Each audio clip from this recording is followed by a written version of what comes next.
something shifted in the minds of people after 2020 where it's just a lot more comfortable. I was coaching companies even outside of the sales industry that they didn't even have a process to sign up people remotely. Like they had to have physical signatures.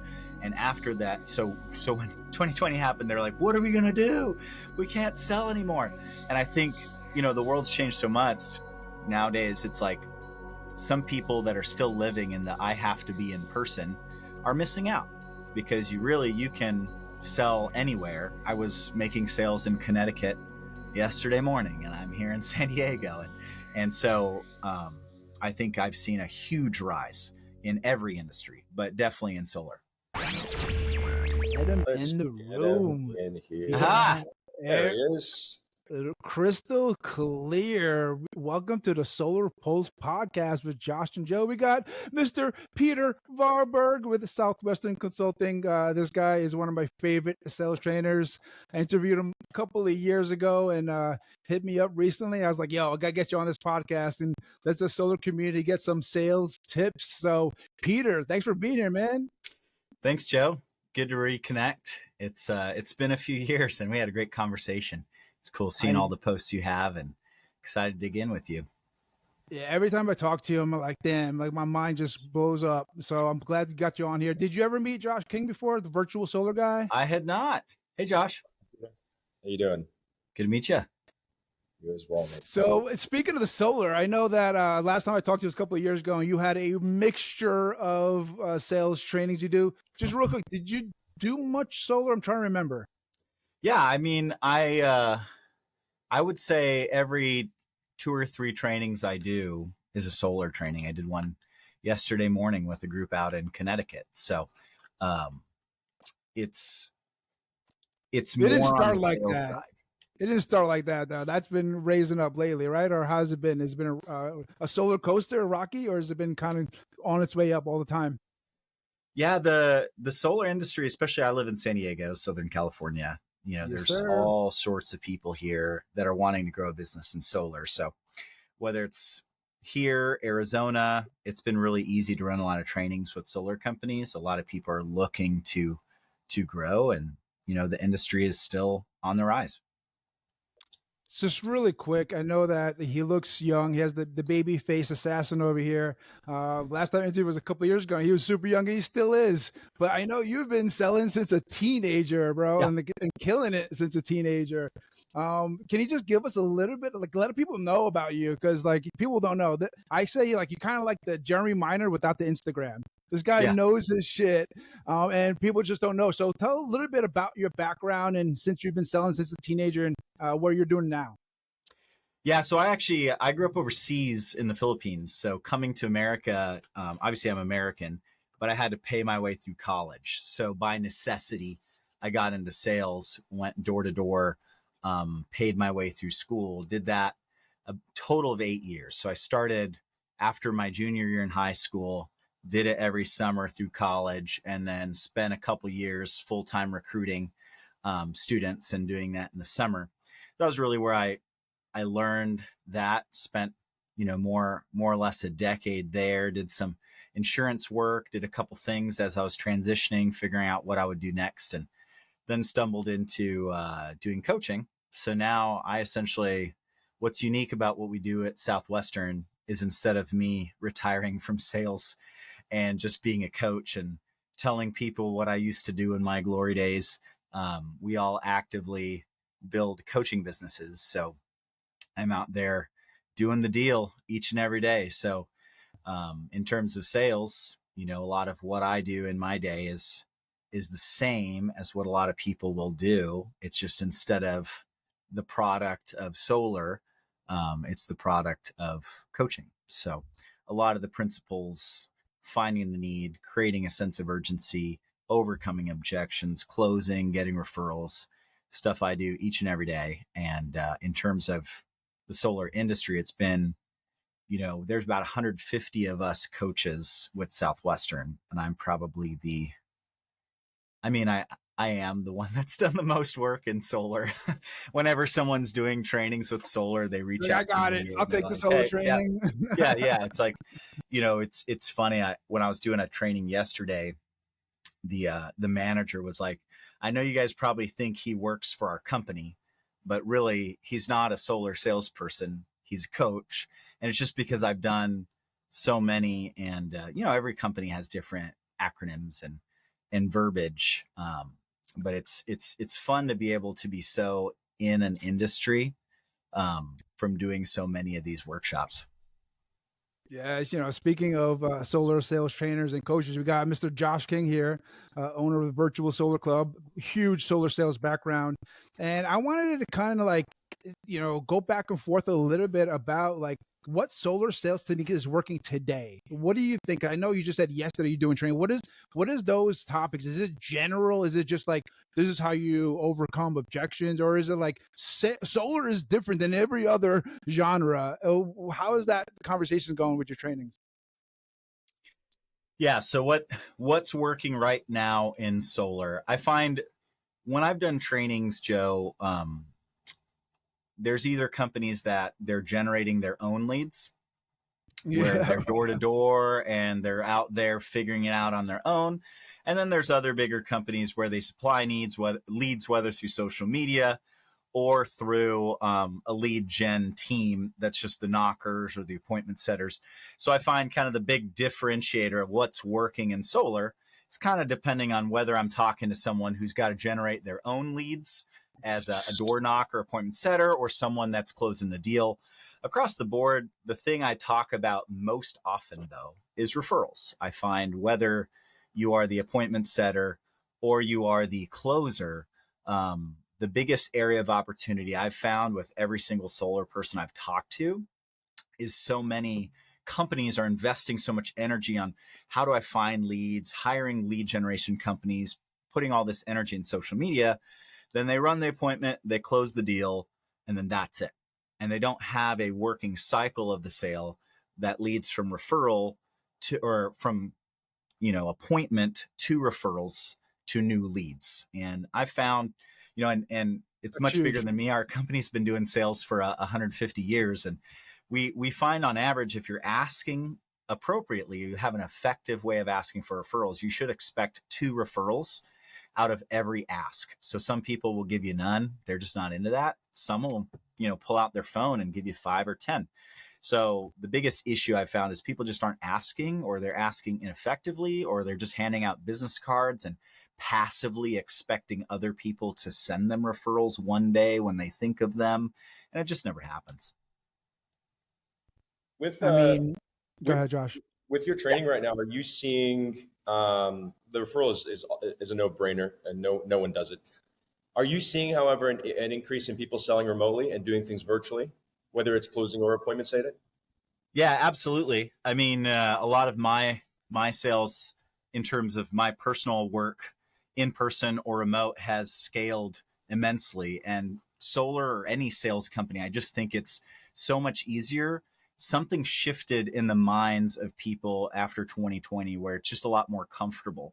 I was coaching companies even outside of the sales industry that they didn't even have a process to sign up people remotely. Like they had to have physical signatures.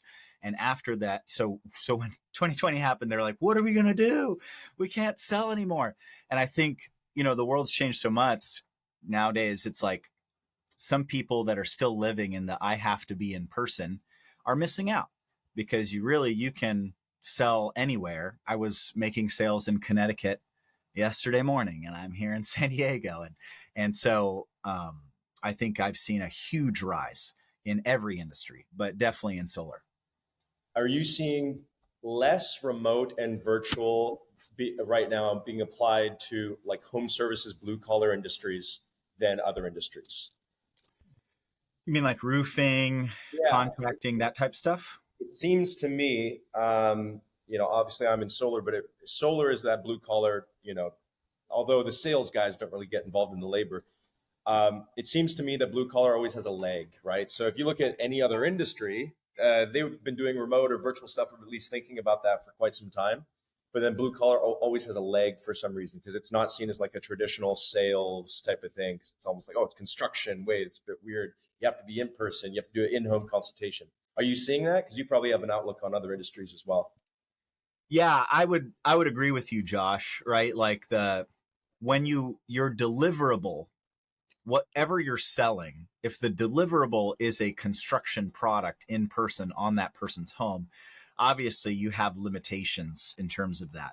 The advantage of being a sales professional, whatever it is, solar, roofing, is that you can make a sale without being in person, but obviously you have to have a method for delivering your product. And obviously we see, companies going out of business and bankrupt, installation companies, things like that, where it's like, unfortunately, sometimes there's a gap and you can sell all the solar you want, but if you don't have a good partnership or you don't have a method in which to deliver your product, you're stuck. So you're really just saying, based on the product, if the product is deliverable online or virtual, you see a hell of a lot more remote sales, obviously, versus in person. Yeah, absolutely. Yeah. I mean, I think that's the big thing is whatever your process for making a sale, if you have a end goal, there's a lot of people in the solar space that although they're solar salespeople, they're also selling solar education, right? And coaching and tools similar to what I do. And for that, obviously you can be 100% virtual. But for people actually getting panels on the roof, there's always going to be that challenge of how do I build the systems or how do I partner with local companies that can get it up there? Sure. Makes sense. I'm sure like obviously you're focused on sales training and that's what people need. Like no matter what, you can't talk to somebody, you can't get a lead, you can't do anything if you don't have the proper training to know how to communicate with them, right? Yeah. But people are always asking for leads. That's what they want. Leads. So how do you incorporate the lead part of it? Because yes, you need training, but you can't do anything about leads. So what do you do when they say, how do I get leads, Peter? What do I do? I know obviously we got virtual where you get you buying leads and there's, we're talking about people that don't have their own customers, no referrals. They're just figuring out, what do I do? How do I even get started to have a sales conversation if there's nobody to talk to? What do you do? Well, you want the silver bullet, Joe? You want the one thing that we coach everybody on? This is the question. How do you answer it? I get that as well, right? It's like when people come to us for training, it's annoying, but there's always a percentage of people that say, I don't need training. I just need better leads.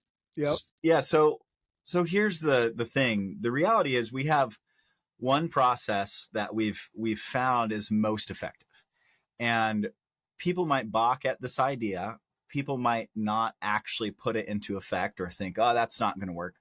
But I guarantee you, if you do this well, this is the number one quickest way to build a business, whatever you're starting. And what we call, the terminology we use is just the hot 100. And the idea is that you think of 100 people in your network that are hot. So these are not cold. These are just anyone that likes you and trusts you and wants to help you. These are not potential customers. So don't get me wrong. This isn't like the MLM formula where you just sell to all your friends and family. That doesn't work. And that's rather awkward. But what you want to do is you've got to look at whoever you are, wherever you're at. There are people in your network that like you, trust you, want to help you. So making a list, going through your Facebook, your LinkedIn, your phone, you make a list of them. And then the approach is very simple. It'd almost be like, if I was traveling and Joe, where are you living right now? I'm in Sacktown, right? So if I'm flying up there, I'm like, Joe, I love me some sushi. What do you got up there? Is there a place that I could swing by while I'm in town? What would you recommend? And Joe might not be a sushi fan. He's got no idea. Or he might be like, you got to try this.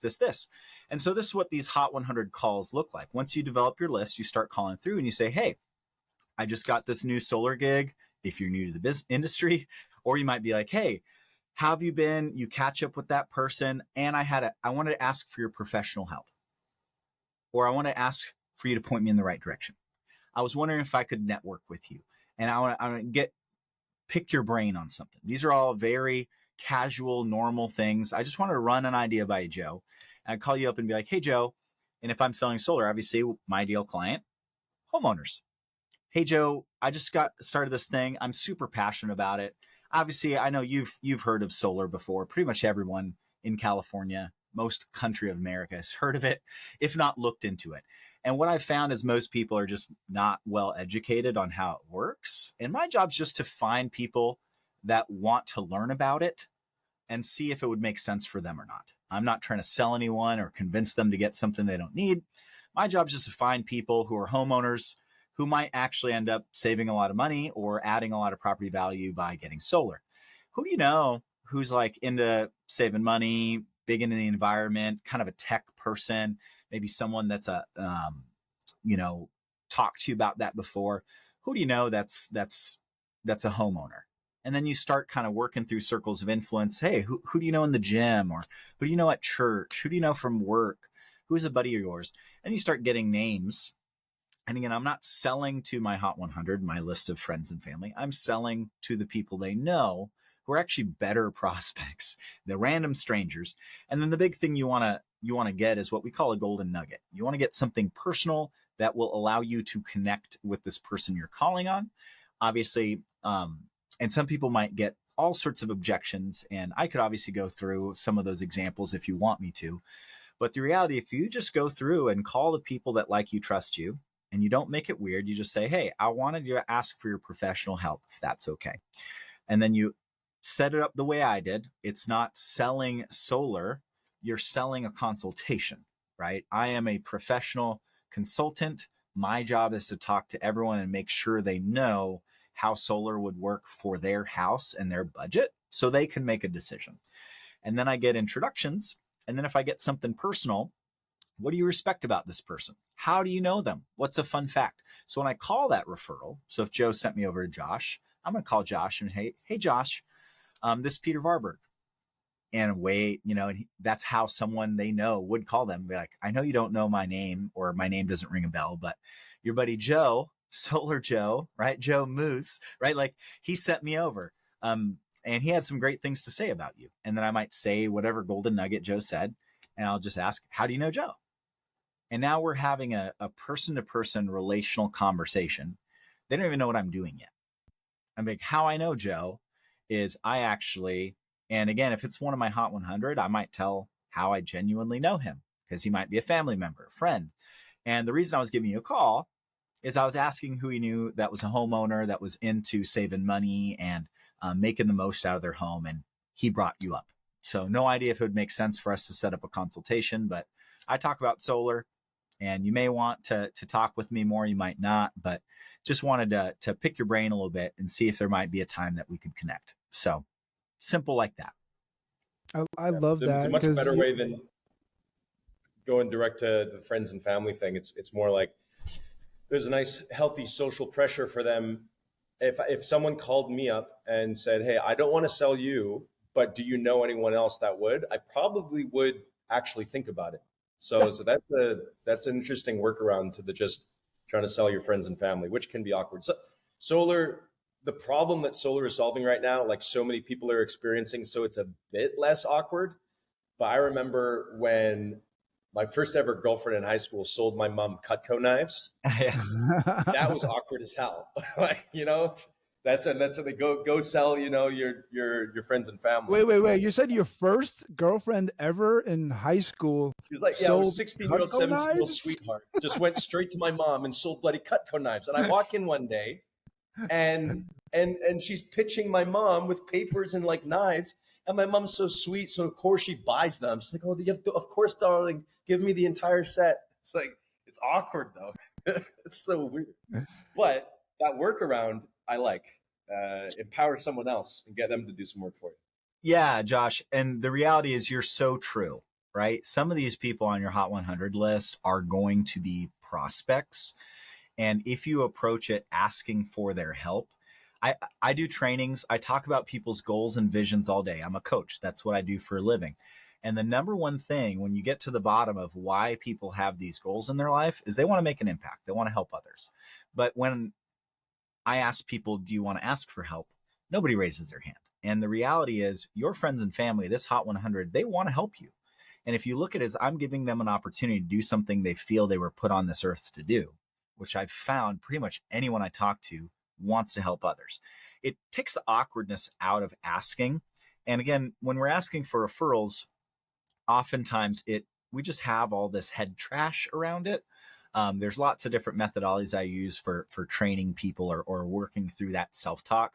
But what you said right there about, man, if I'm going to ask Joe to introduce me to someone else, and Joe is actually the prospect as well, they're way more likely to be like, hey, Peter, how about, could we set up a meeting? Yeah, a bit of They don't want to FOMO, miss right? out. Yeah, a bit of fear of missing out there for sure. Oops. Yeah, like it makes All sense. right. So once you got them, right, you're talking to the homeowner or the prospect. What are you about? Are you about that one call close? Like you talk to them, you're closing them right there. You don't care. There's no question. You're closing that person right now. Or are you more like 2 or 3 or whatever it takes to make sure this person is ready to actually be closed? What's kind of your process? Is it dependent on the representative themselves and their personality? Or is it like, this is the way you do it? Great question, Joe. So the reality of this whole one call close, I think it doesn't work when we're adding pressure as the salesperson. We think our job is to get someone to say yes. When I was brand new in sales, high school, college, I thought that's what closing meant. My job is to get this person to say yes.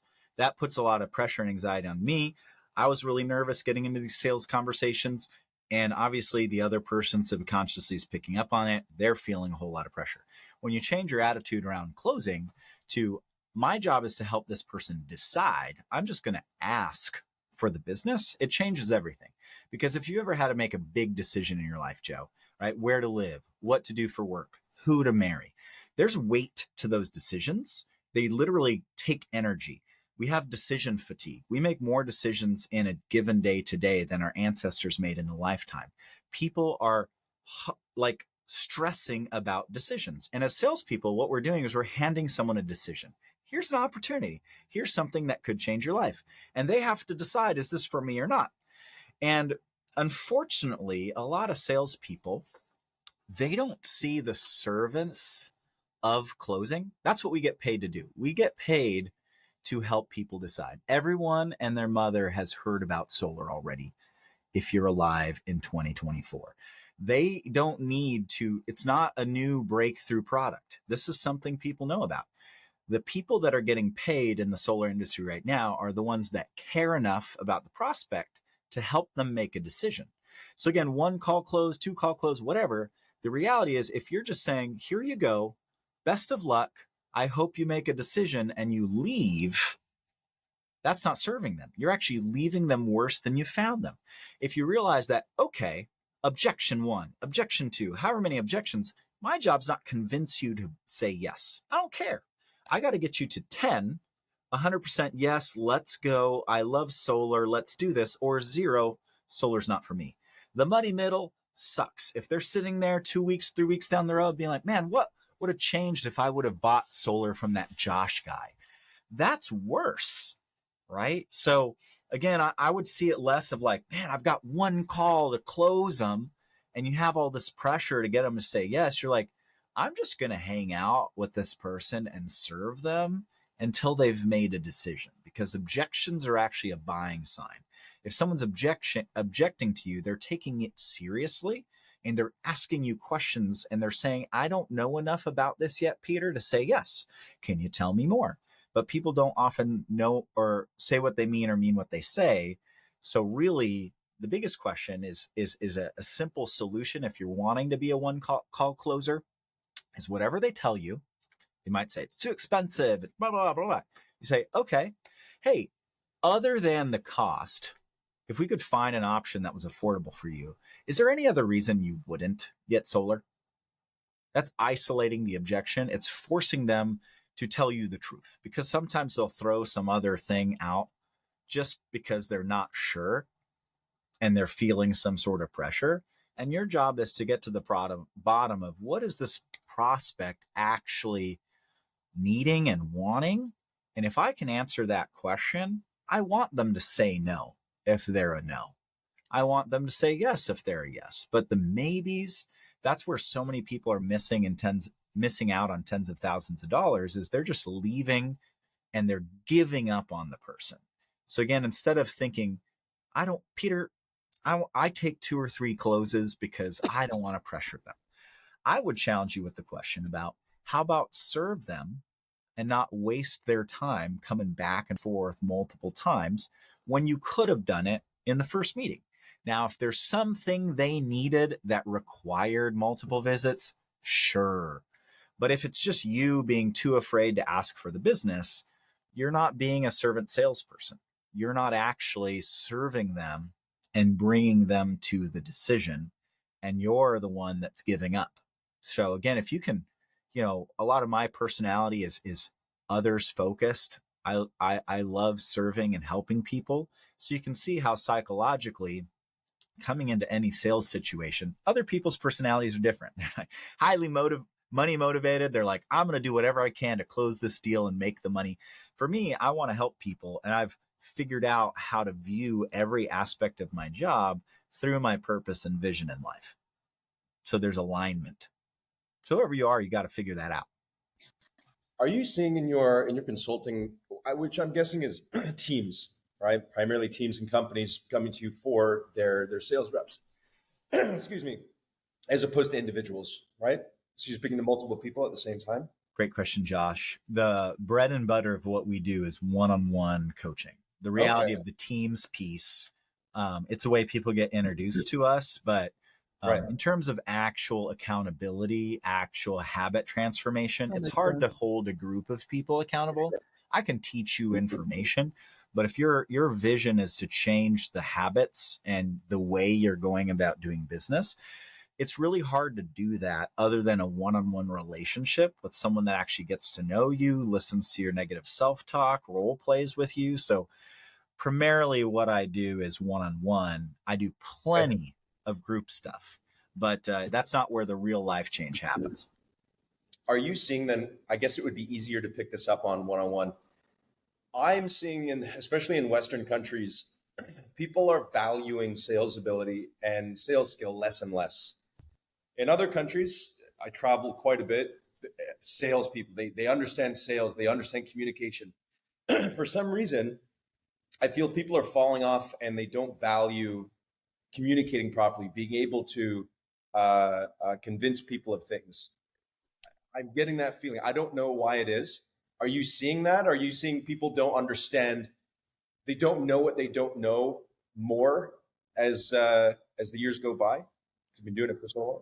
Interesting question, Josh. Although I've traveled a lot overseas, I don't know if I relate to it in that sense, but I think I'll try this though. I think what I have seen is people having more skepticism or around the word sales. I've had people that they are a salesperson and they will tell me to my face, no, Peter, I'm not. I've had a solar person tell me this. I'm not a salesperson, Peter. And I was coming in as like the sales coach and they were like, I don't need sales coaching. I'm not a salesperson. I'm a consultant. And I was just like, come on, man, you just have a unhealthy definition of sales. So 100%, Josh, I have seen the word sales, the terminology sales have a more negative out or perception in the Western world because a lot of people have had negative experiences with salespeople. And they've just met bad, manipulative salespeople that are trying to convince people of something. If you've ever worked with a really good salesperson, it doesn't feel like that at all. It feels like they really got to know you, asked you the questions to find what you actually needed, and they presented something that filled that need and actually adapted what their product was to make sure it fit what your need was, not forced the product to you even though you didn't need it. So I would agree that sales has a bad rap, but mainly because people have an improper understanding. So if you're out there and you are in the solar sales gig and you're afraid to call yourself a salesperson, the big issue that you're going to face every day is the cognitive dissonance of technically doing something you don't believe in, where you think sales is wrong or you think sales is a bad thing or a bad word, when in reality, you're a salesperson. So writing that subconscious perception of who you are, that identity, is going to be much more impactful on your overall sales, the conviction of what you do, than learning any sort of script to close or overcome objections. If you believe in what you do, if you're convicted that you're out there helping people, you can say whatever you want. People start buying from you because they pick up on that conviction. So I don't know if that answers your question, Josh, but I do agree with the perception of sales for sure. Yeah, and I think maybe a better way to frame it is there's less direct sales these days because so many things are moving online. E-commerce has really taken up. So maybe a better way to frame it is direct sales. I mean, I don't know any. That's what I do, direct sales. I've always been a direct sales guy, and I see less and less people do that type of sales, and they're more afraid of that type of sales. Yeah, where it's cold calling, door knocking, inbound leads, whatever. If it's a direct interaction, human to human, I feel a lot of people are. Yeah, I feel they're more afraid of it. I don't know. I think that's a better way to frame it, though. Yeah. Well, what's funny, Josh? So I work for a company, Southwestern Consulting. That's our coaching training division. But our parent company, Southwestern, has been around since the 1850s. And they're the door-to-door company that I worked for in college. We still have students every summer going door to door. And since I started at that job and back in the early 2000s, every single summer, people are like, you still have door to door? People still let you in the house? Every single year. And I talked to alumni of our program that sold in the 50s, 60s, 70s, 80s, 90s. My dad did it back in the day too. And they had the same skepticism. And whether it was, radio's out, TV's out, and internet's out. I mean, from day one, I've knocked on my first door. People were like, wait, how do you have a job because the internet exists? And this was 2008, right? It's been almost 20 years and people still think internet's going to change sales. And the reality is that nothing replaces a human to human connection.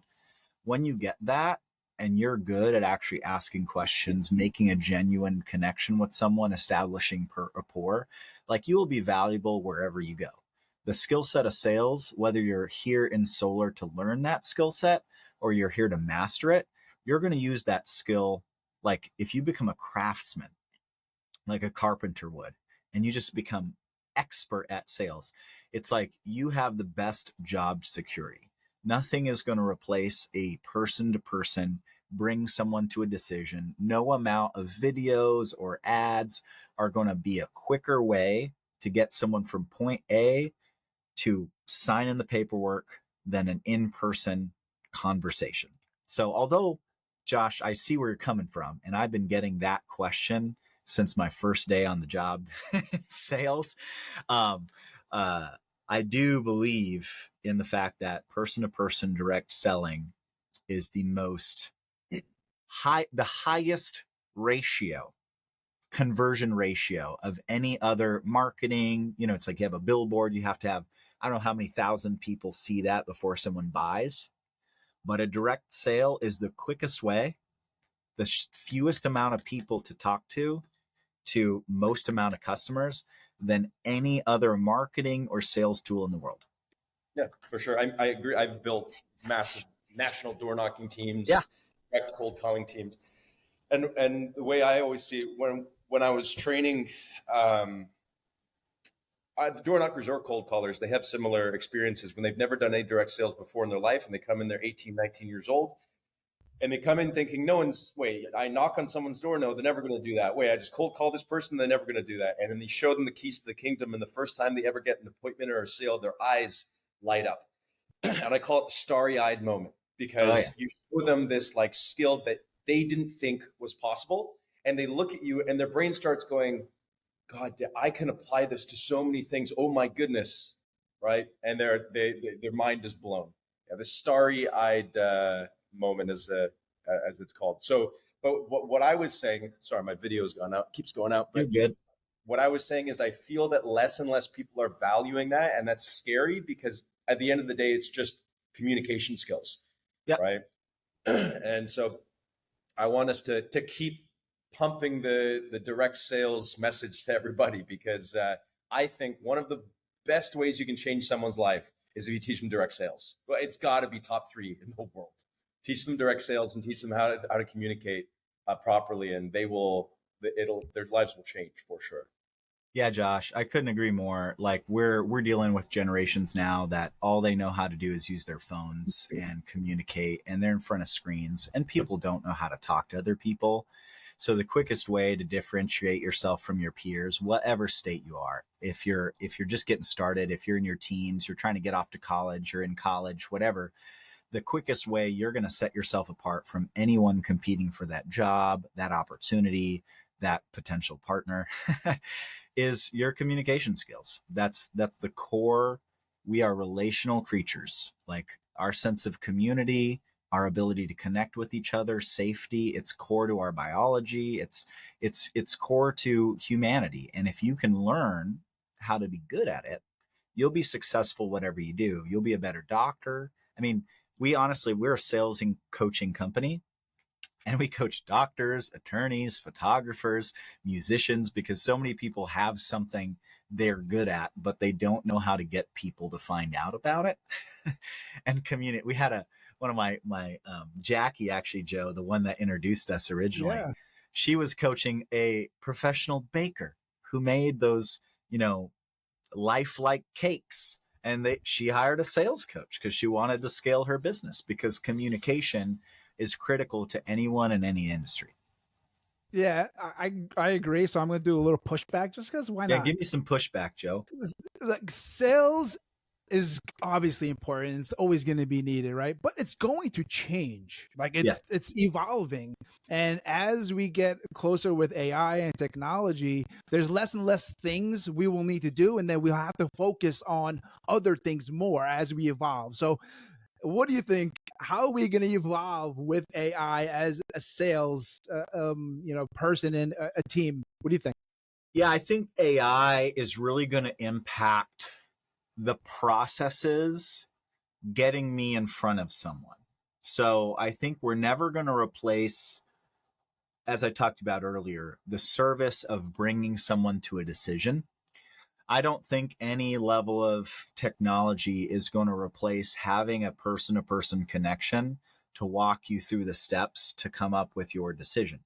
But in terms of mass, again, any cold caller knows you got to knock on a certain amount of doors before you even get someone to answer the door. Yes. And then after that, there's a certain amount of answers before you actually get someone to sit down with you.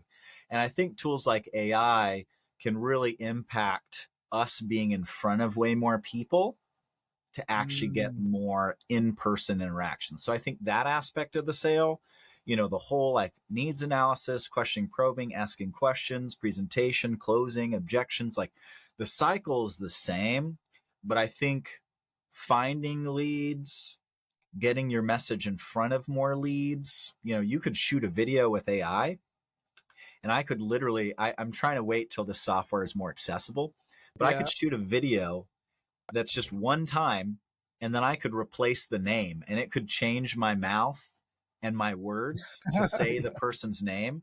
And I could send this video, and they think I just recorded this for them, and it's customized to them.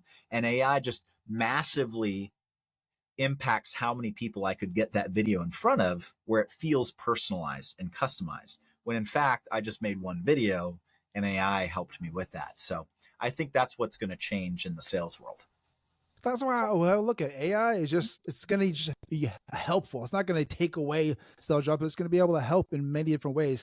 One way, it's a tool. Like you can knock doors. You're not going to talk to every single homeowner. You're not going to get every single person's number. You're not going to be able to do that, but you may be able to give them an AI bot they can talk to in the meantime until they're ready to talk to you, which you maybe have never would have talked to before. Or maybe you could ask a question to an AI sales trainer that maybe you're in the middle of the night, just had a question, you want to boom, boom.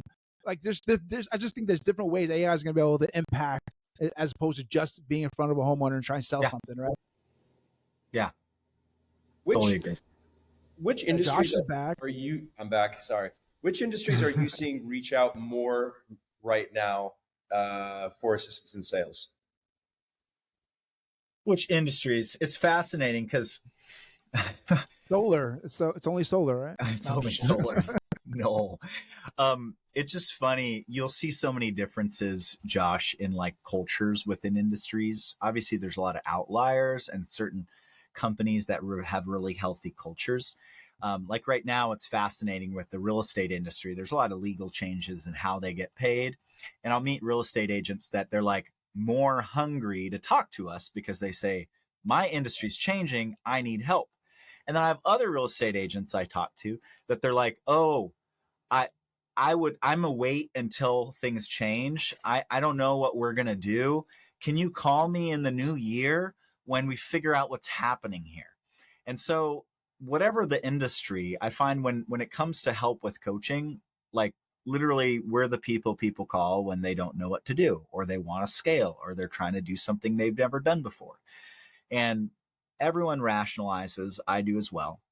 And I don't know if I've found themes, Josh, around specific industries, but I've found when there are key moments of change, like COVID was one of them, we found certain industries that were highly impacted, hungry for coaching. But those same industries, the person next door to them is thinking, oh, you can't help me because this problem outside of my control has changed, and I'm going to wait it out until COVID's over. So I find change is a big impactor. You know, if something has changed in the industry last year, a lot of California solar, the NIM3, there was this whole freak out. Oh no, what's going to happen? NIM3, oh my goodness, everything's changing. And I found some solar leaders excited to talk to me. Be like, I need you to come into my team and help them realize that that's only as big as you make it. The customer doesn't know that anything's changing. That's in your head. And I had other sales leaders that were like, oh, Peter, we're still figuring out all the changes here. Call me in 6 months because I'm going to wait until we see what our numbers do after NIM3. And then we can talk about coaching. So I see it less about an industry to industry, Josh. It's more of like a cultural perspective from the individual sales leaders, that it doesn't matter how good things get, people that are wanting to grow are reaching out to us. And how bad things get, people that want to find a solution are reaching out to us. Interesting. So you don't really see any correlations between people types that are attracted to certain industries, or do you see like, you know, oh, the solar guys they're all dickheads, they're all solar bros. Like, do you see any correlations between industry personality types? I do, Josh. Philippines. I don't know if I've done a report or I could do a fun study that might be interesting, but definitely like commercial real estate. How many female commercial real estate agents have I ever met? I don't know. A couple of them, right? Like there's different industries that attract different stereotypes. And for the listeners here that are wanting to be successful, I wouldn't play into that game. The reality is I've found some of the most successful people in every industry are the ones that actually don't fit the stereotype. But absolutely, Josh, I've found lots of go deeper into that, right? Like, what are those traits? Because, you know, obviously there's the 80-20 rule where out of 100 people, you know, only 20 people are actually going to be the successful ones and, you know, working for everybody else. So what traits do that 20% have that is making them stand out above everyone else and making it look easy too? Yes. What are the habits? I mean, what's funny about that question, Joe, is whenever a leader invites me to speak to their team, I'm obviously customizing a presentation, but pretty much the framework I use every time is what are the habits of top producers? Because our company's coached over 23,000 people one-on-one, and most of the people that get a coach tend to be top producers. So that's kind of what we have been observing and studying, in essence, as a coaching company, is what are the things that these people do that others don't. So what are those traits? I mean, I could go on with a lot of them, but to give you a few of the biggest, and these are pretty much ones that it sounds different whenever I'm talking to a manager, but these are the biggest complaints they have about their team. And I would say number one is top producers tend to be students of the game. They're people that are looking to learn. They are growth minded. They don't see problems as a wall. They just see it as, okay, I need to learn that. There's some people that they just knock on the next door and they've never stopped and asked themselves, oh, I've gotten that objection about 100 times. How could I learn how to overcome that?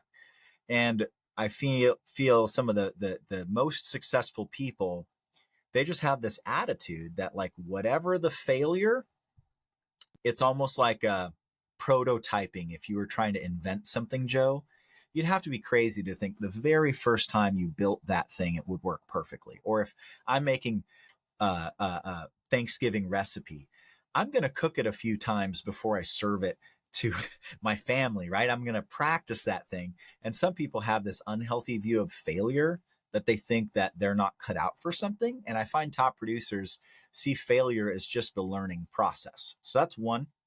I'd say another one is dealing with the mindset, the attitude, the self-talk. Most people, the average producers, are taking their obstacles and using them as rationalizations as to why they can't be successful. They're hearing people say, oh, I can't afford that. And then they're starting to believe the economy's bad. Solar's too expensive. I missed the gold rush. I should have gotten to solar last year. And they start believing these self-limiting beliefs that we all struggle with. And they think that the top producers are skipping through these meadows of interested buyers that have money. And they don't realize that someone that's producing double what you're producing is also getting double the objections, double the cancellations, double all of that. And all they do is they guard, and they have like a mental fortress around that negative mindset. So those would be two. And I could give you a third one if you want. You know what? Let's do the third one, because something else that really inspires me about you is that you've been, killing it since a teenager. And I really believe, like, this day and age, more and more teenagers are going to need to get into sales. And not only because there's no other choices, just because they're probably going to be best at that field than anything, and make the most money in that field than anything else, and help them start their careers. So maybe the third one, what kind of teenagers should be thinking, you know what? I can go work at McDonald's or work at, Ross, but should I get into sales? What kind of teenager should be like, I need to be getting into sales? Fascinating question. So to all the teens out there, sales is the highest paid profession. That's it. If you want to make CEO money, go ahead, get 2% pay increases every few years, climb the corporate ladder. But if you make a killing, if you learn the skill of sales, really, you could view it as selling a product, but really any salesperson is selling themselves. So whatever industry you want to get to long term, what are you going to need to do to get there? You're going to have to sell yourself. So if you don't have at least a foundation in those skills, you're going to be a lot slower at getting there than the person next to you that knows how to sell themselves. So the good news about sales is if you talk to any sales recruiter, some of them, they'll take anyone with a pulse. You don't need, you don't need this. If you're a teenager, you don't have all this work experience. If you just want to work hard, you can get a sales job. And the good news about that is that that's going to be the training ground to where you can get the skill set to get that next job. And again, most teens I talk to, you ask them what they want to do when they grow up, and they just say, I want to make money. I want to be rich.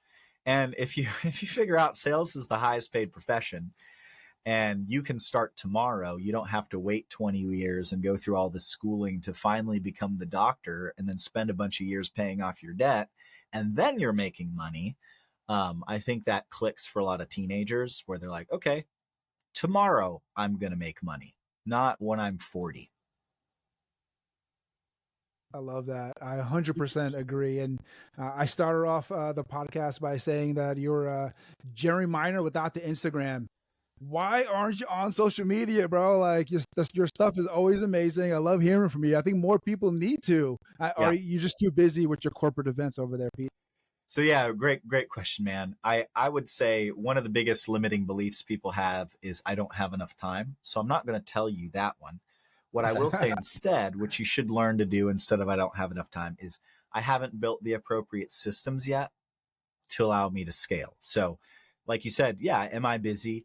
I'm out there in person running events. I'm closing plenty of clients as is using referrals like we talked about earlier, that I'm not, if I didn't have anyone to talk to and I didn't have a stack of papers right over here, I got 21 referrals from the workshop I did the other day that I get to call tomorrow. If I didn't have warm leads there I might have more time to invest in social media. It's part of my vision. I'll get there, but I just haven't built the system yet. I'm working on it. I'll just give you the advice that Brad Lee gave me. Just turn on the camera. Turn it on. You've already got a nice camera and set up anyway, so just click record. There you go. Absolutely. That's part of why I agreed to do this, Joe, because I know you have the camera turned on and you're recording me. So I was like, cool, I'm going to delegate my next piece of social media content onto Joe and Josh. And they're just going to sit me down, ask good questions, and I'm going to walk away with some nice stuff. So thank you. No, I really appreciate you being on here. You're always giving so much, to anybody you're talking to. Before we leave, what if there's somebody out there who wants to be like, yo, I need to learn from this guy. This guy is the sales guru. How can they reach out to you? How can they email you? Will you have a phone number? What's up? That's it. Easiest way. Instagram, if you want to look at, I do have some stuff on there. I'm not the Jeremy Miner. All right. He is on there. Okay, cool. Peter Varberg Coach at Peter Varberg Coach. I don't know if they can see my last name or in the video here. We'll get it on there. You can even Google www.petervarberg.com. It'll send you to a page. You'll be able to connect with me there. Or 619-866-8085. I'm probably best at texting. So if you want to do that, that's an easy way to get a hold of me. That's how you got that nice tan, by being in San Diego, right? Absolutely. All right, man. Really appreciate you being on here. This has been the SolarPulse Podcast with Josh and Joe. Let's go. We are out. Thanks, Peace. Peter.